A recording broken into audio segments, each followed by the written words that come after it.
Hello and welcome back. Here again to talk about finances and how they really can be a blessing to you, your family, community, the body of Christ, and all of humanity if they are managed properly. And today, my special sweetie is here with me again today. Glad to be with you, faithful in finances. And today we're going to talk about 5 money moves, smart money moves that you can make for Christmas. I know Christmas sounds like it's a very long way off, but actually, as of at least today, it's only about 10 weeks away. So we want to talk about how we can handle our money during the holiday season. And we're specifically talking about Christmas. Now, if you don't think that Christmas is a big deal, at least here in the United States and around the world, I want to give a few statistics. Did you know that Americans spend more than any other country during Christmas?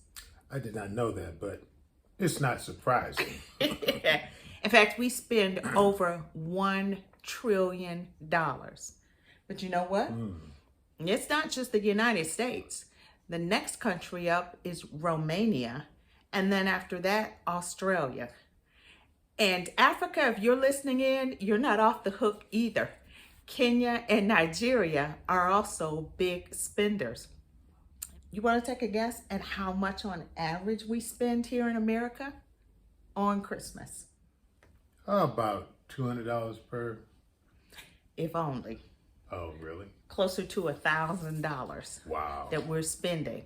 And that includes gifts, and it includes foods, and it includes all the fancy holiday attire that we want to wear for parties. We're not saying don't enjoy your traditions, don't enjoy Christmas with family and friends, but we are saying that we can still use godly wisdom during this time. It's a time when people don't look forward to spending that kind of money, mostly on credit, and then having to pay it off after the new year. From January to June, paying off debt. So we've got a couple of smart money moves that we think might be worth taking the time to think through and pray over and see how God is leading you so that you walk in wisdom during this season. Now, the first money move would be to have a budget. And nobody likes a complex budget, but at least lay out the amount of money that you're planning to spend during the holiday season and who you're going to spend it on. Now, the truth is, we have to prioritize. We can't give to every single person that we know. And for some people, that in and of itself can be stressful. And we're not trying to break up your happy home. And if you know that you have the kind of family members that if they don't receive something, it is going to cause friction in your home, that is something you really need to pray over and get godly wisdom on. Indeed, because godly wisdom does not give us the ability to buy every gift that we want, to please everybody financially that we want.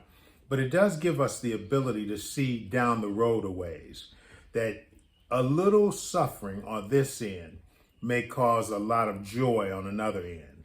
And Yes. so we have to be wise in the way we approach Christmas and approach birthdays and holidays where gifts are given. Yes. And that moves us on to number 2, which you already alluded to, and that was using credit. About 41% of Americans have said that they would be willing to go into debt during the holiday season. Now, keep in mind that credit card interest rates are approaching 25%. And for some retailers, it's approaching 30%. That's almost 30 cents on every dollar that you're going to pay to your creditor if you carry over that bill into the next month. Absolutely. As I've said before, it's almost like tipping your creditor, paying for something and then tipping your creditor. That's a lot. Very generous though.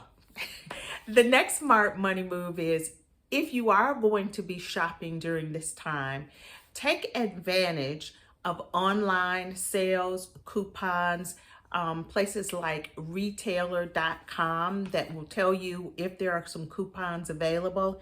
There are also shopping features on places like Microsoft Edge, and they actually compare the prices for you. And here's another thing, talking about wisdom, you might want to check out prices before Cyber Monday and before Black Friday.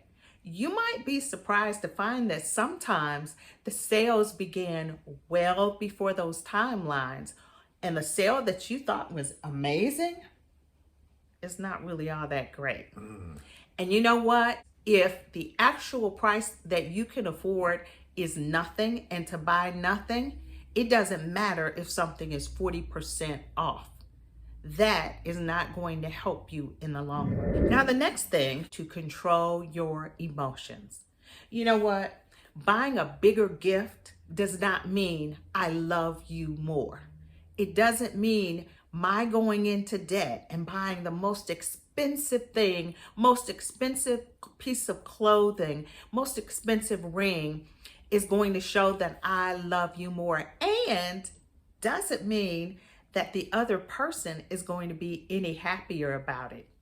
Did you know about $15 billion in goods are returned every year during Christmas?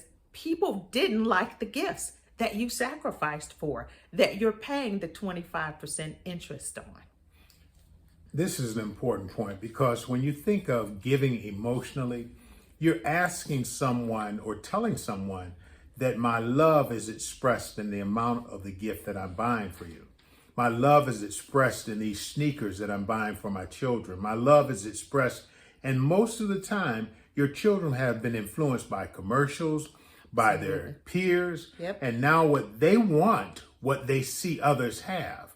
Yes. And now your love is expressed in terms of I'll give them what they want. In the short run, there might be short-term satisfaction, but if you begin that road, you're going to have to up it every year. So the sneakers go up every year.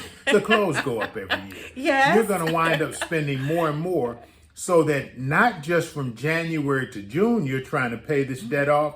You're paying the debt off from January to November, and then you're starting all over again.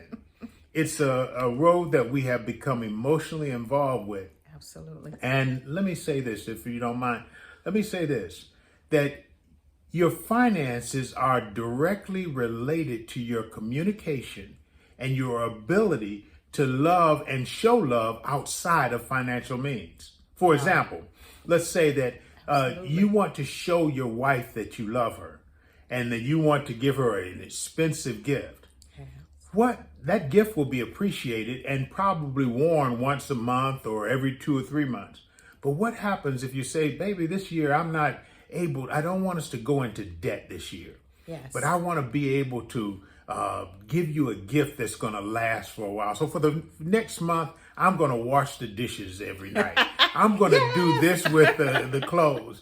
And that's a gift that keeps giving. That's a gift that shows your appreciation and your love for each other on a daily basis. In the same way with our children.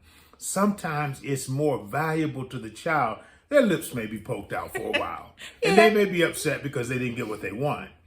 But if you don't get upset with them and you bring the peace and the love of God in your home, they will appreciate you sitting down and spending 15, 20 minutes with them a night, or taking them on a walk, or spending some time at the park. And most of these things that can be done to show good communication and love, they don't cost anything.